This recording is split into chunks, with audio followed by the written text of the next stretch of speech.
Miraj railway स्टेशनवर भीषण अपघात, संतोष राजवंशी यांचा मृतदेह 2 तुकड्यात, लोहमार्ग पोलिसांचा तपास सुरू।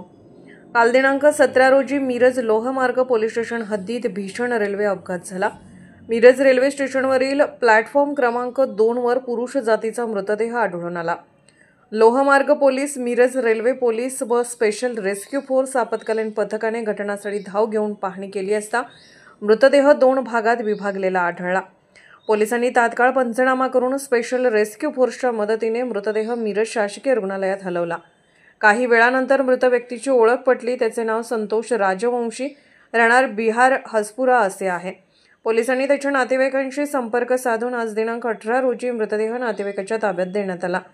या कारवाईत स्पेशल रेस्क्यू फोर्सचे कैलास वडर, महेश गव्हाणे, सागर जाधव, आकाश कोलप यांनी सहभाग घेतला।